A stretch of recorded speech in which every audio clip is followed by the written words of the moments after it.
So hello everyone, बहुत बहुत स्वागत करते हैं आपका एक और शानदार से इस वीडियो में जो है आपके सामने कुछ मैथ के इंपॉर्टेंट क्वेश्चन आ गए हैं जो एसएससी जीडी एग्ज़ाम के लिए स्पेशल है। 2026 में जो आपका एग्ज़ाम होने जा रहा है, अभी हो रहा है, ये जो है मॉक टेस्ट आप सभी लोगों के लिए इंपॉर्टेंट है। इस मॉक टेस्ट को जो है करके देखिए, आपको मैं बहुत ही आसान तरीके से इस तरीके के क्वेश्चन के आंसर कराने वाला हूँ।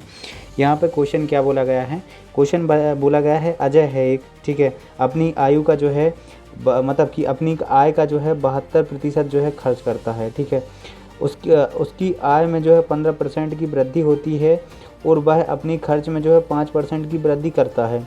यदि अजय पहले x बचत करता था और वृद्धि के बाद वह जो है x बचत करता है, तो जो है का मान क्या होगा, ये दिया गया है। उसके बाद बोला गया है कि इसका मान क्या होगा। सिंपल एक बात बोल रहा हूँ, इसकी तो कोई ज़रूरत ही नहीं थी यहाँ से लेके यहाँ तक की, ठीक है। सवाल तो यहीं तक हो गया था, इसकी तो कोई ज़रूरत ही नहीं थी, व्यर्थ में जो है आपको दिया है। घुमाने के लिए आपको ये इस तरीके से पूछा गया था। सिंपल क्या करोगे आप देखो, अजय की जो है मतलब कि कितना खर्च करता है, वो करता है 72% जो है खर्च करता है अपनी आय का, ठीक है। अगर 100 उसकी आय होती, 72 अगर खर्च करता है तो बचाता कितना, 28% बचाता, 28% बचाता, ठीक है। अब उसकी आय में कितनी वृद्धि हो रही है, वो हो रही है 15% की, ठीक है, 15% की वृद्धि हो रही है। अपनी आय में से वह खर्च कितना मतलब कि यहाँ पर देखिए, वह अपनी खर्च में जो है 5% की वृद्धि करता है। अपने खर्च में कितनी कर देगा, 5% की वृद्धि करता है। सिंपल यहाँ पर हमको पता नहीं है कि उसकी जो है बचत कितनी है, सो यहाँ पर जो है एक्स रखा जाएगा, क्योंकि जब वो 5% की जो है करता है खर्च में, मतलब कि अपनी जो है खर्च में 5% की वृद्धि करता है, तो हमें जो है उसकी बचत नहीं पता चलेगी कि कितनी है, तो यहाँ पे x माना है। तो देखो, सबसे पहले तो इसको और इसको काट के देखो क्या कट रहा है। हाँ भैया, ये कट जाएगा तुम्हारे कितने से कट जाएगा, ये तुम्हारा 3 से कटेगा। कितनी बार में कटेगा, 3 से कितनी बार में कटेगा, 28। 7 बार में कट जाएगा क्या, 8 बार में, 37, बताओ कितनी बार में कट जाएगा, 28। 28 कितनी बार में कट जाएगा, 3 से,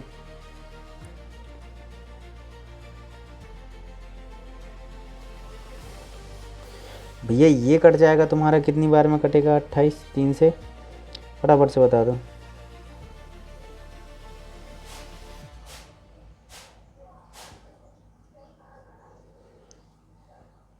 देखो यहाँ पर देखो, सबसे पहले तो आपके सामने यहाँ पर क्वेश्चन दिया गया है।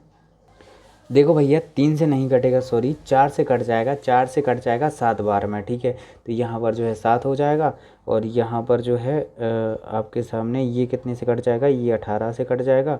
तो 18 से ये कट जाएगा 4 बार, 4 से 18 बार में कट जाएगा ये, ठीक है। तो अब देखते हैं कि अब क्या करेंगे। यहाँ पर देखो, 12 में से 7 को घटाओगे तो कितना बचेगा, 12 में से 7 को घटाओगे तो बचेगा कितना, बचेगा भैया तुम्हारा 5 बचेगा। तो यहाँ पर जो है, यहाँ पर खर्च जो है 5 है, ठीक है।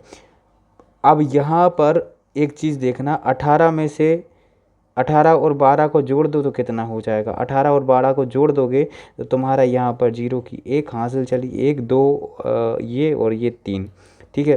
तो 30 आएगा तुम्हारा। तो 30 कहाँ आ रहा है, 30 आ रहा है ऑप्शन नंबर डी में जो है 30 आ रहा है, और यही तुम्हारा आंसर हो जाएगा। सिंपल, समझ में आया, नहीं समझ में आया। देखो, 72% उसका खर्च था, 28% उसकी बचत थी, ठीक है। 100% जो है वो मतलब कि उसकी आय वगैरह मिला के सब कुछ 100% थी, ठीक है। अब 12% की जो है उसके जो है आय में वृद्धि हो रही है, और 5% की उसके जो है खर्च में वृद्धि हो रही है, और एक्स पता नहीं था। तो वही हमने यहाँ पे किया, हमने इसको जो है पहले छोटा कर लिया इस रेशो को, फिर उसके बाद जो है यहाँ पर 12% जो उसकी वृद्धि हुई थी उसमें से 7 को माइनस करा, तो हमारा जो है यहाँ पर जो है उसका वो आ गया कि उसका जो है कितना खर्च बढ़ा, मतलब कि उतना खर्च बढ़ा है। अब इसके बाद जो है हमें उसका जो है बजट देखना था कि बचत कितनी बड़ी है, तो वही हमने किया कि 18 और 12 को प्लस कर दिया, तो 30 की जो है बचत यहाँ पर हमें निकल के आ गई, ठीक है। अगला क्वेश्चन देख लेते हैं। अगला क्वेश्चन है आपकी स्क्रीन पर, क्या बोला जा रहा है, बोला यहाँ पे ये जा रहा है कि एक समलंब पिरामिड का आधार सॉरी एक समलंब पिरामिड का आधार वर्गाकार है, उसकी भुजा की लंबाई जो है 12 सेमी है, इसकी तिर्यक ऊंचाई जो है 10 सेमी दी गई है, इसका जो है आयतन ज्ञात करना है। आपके सामने ऑप्शन दिए हैं, इसका जो है आयतन जो है ज्ञात करना है। क्वेश्चन देख सकते हो, कैसे करोगे बता रहा हूँ, बट उससे पहले जो है करने की कोशिश करो कि किस तरीके से करोगे। देखो यहाँ पे जो है हमें आयतन ज्ञात करना है। देखो सिंपल चीज़ बताऊँ आपको, यहाँ पर आयतन ज्ञात करने के लिए देखो एक फॉर्मूला आप लगा सकते हो।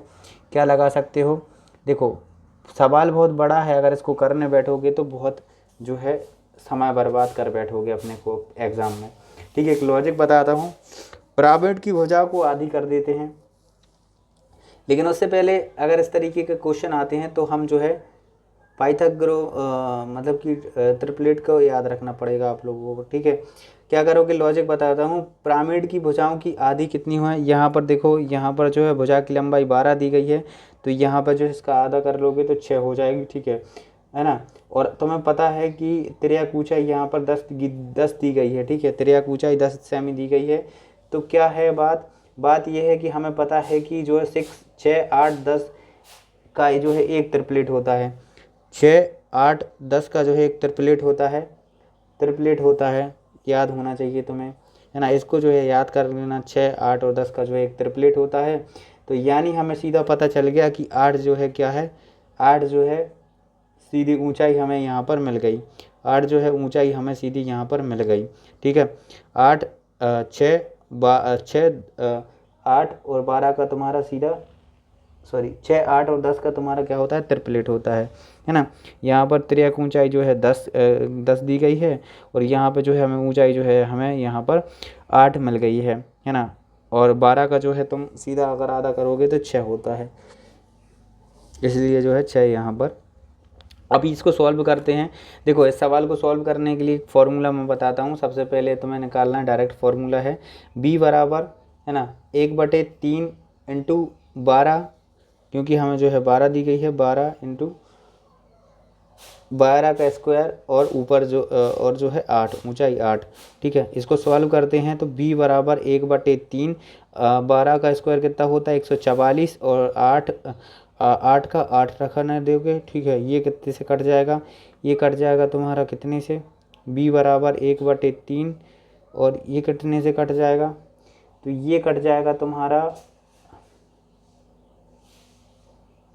3 से कट जाएगा 48, और ये जो है तुम्हारा यहाँ पे आ जाएगा। अब देखो इसको सॉल्व करने के लिए और आसान ट्रिक बताता हूँ, एग्जाम में आएगा तो किस तरीके करोगे। 8 अठैयाँ 64 होते हैं, 64 मतलब कि लास्ट में 4, तो ऑप्शन में कौन से ऑप्शन में जो है 4 है लास्ट में, ऑप्शन नंबर ए में 4 है। तो इस तरीके से जो है तुम आंसर लगा देना। ठीक है, देख लो तुम्हारे सामने ऑप्शन दिए गए हैं। अब यहाँ पर देख लेते हैं, अगला क्वेश्चन तुम्हारी स्क्रीन पर है, क्या बोला जा रहा है इसको भी बहुत ही ध्यान से देख लो। क्या बोला जा रहा है, बोला जा रहा है 15 लोगों की औसत आयु का जो है 15 लोगों की औसत आयु जो है कितनी थी, 32 वर्ष थी। यदि 3 लोगों को जिनकी औसत आयु जो है 30 वर्ष है, ठीक है, हटाकर उनकी जगह जो है 3 नए लोग रखे जाते हैं, है ना, तो उनकी जो है नए औसत आयु जो है 33 वर्ष हो जाती है। तो उन तीनों लोगों की जो है औसत आयु ज्ञात करनी थी। 3 लोग हटाए जा रहे हैं जिनकी औसत आयु जो है 30 वर्ष थी। ठीक है, उनकी जगह पर 3 नए लोग आ रहे हैं जिनको मिलाकर औसत आयु जो 15 लोगों की है वो हो जाती है 33 वर्ष। तो तुम्हें बताना है वो 3 नए लोगों की औसत आयु कितनी होगी। देखो एक बात है यहाँ पर, देखो जब जो 3 लोग हटा गए हैं उनकी जो है वो 30 वर्ष की औसत आयु थी।